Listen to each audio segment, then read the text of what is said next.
Welcome to T2B live. మా T2B live channel ని subscribe చేయండి. లేటెస్ట్ అప్డేట్స్ కోసం బెల్ ఐకాన్ ని ప్రెస్ చేయండి. ఏ చిన్న అప్డేట్స్ ని మిస్ కాకండి. 3 వరుస విజయాల hat trick hero young tiger NTR నటిస్తున్న లేటెస్ట్ మూవీ జై లవకుశ షూటింగ్ శరవేగంగా జరుగుతుంది.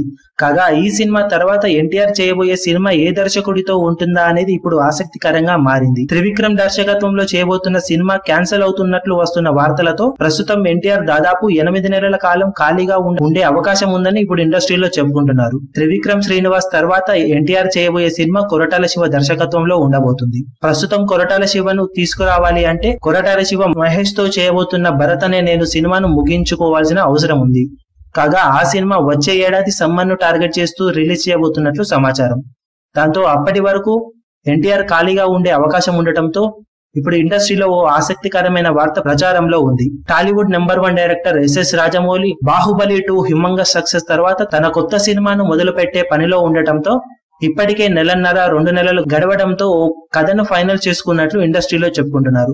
మరో నెలలో ఆల్మోస్ట్ కంప్లీట్ అయిపోయే ఆ కథకు ఎన్టీఆర్ ని ఫైనల్ చేయబోతున్నట్లు ఇప్పుడు ఇండస్ట్రీలో వార్తలు వస్తున్నాయి. ఎన్టీఆర్ తో రాజమౌళి సినిమా అంటే 8 నెలల్లో ఈజీగా పూర్తి చేయొచ్చు అన్న వాదన ఇప్పుడు వినిపిస్తుండటంతో ఖచ్చితంగా ఈ ప్రాజెక్టు ఫైనల్ అయ్యే అవకాశం ఉన్నట్లు ఇండస్ట్రీలో చెప్పుకుంటున్నారు. దాంతో ఇదే కనుక నిజమైతే త్రివిక్రమ్ తో సినిమా క్యాన్సిల్ అయినా ఎన్టీఆర్ ఫ్యాన్స్ కి దానికి రెట్టింపు క్రేజ్ వచ్చే రాజమౌళి సినిమా ఓకే అవ్వడంతో అంతకు మించిన ఆనందం ఉండదని ఇప్పుడు ఇండస్ట్రీలో చెప్పుకుంటున్నారు. మరి ఏం జరుగుతుందో తెలియాలి అంటే కొన్ని రోజులు ఆగితే తెలుస్తుంది. మరిన్ని లేటెస్ట్ అప్డేట్స్ కోసం T2B లైవ్ ని సబ్స్క్రైబ్ చేయండి. వీలైతే లైక్ చేయండి, కుదిరితే షేర్ చేయండి.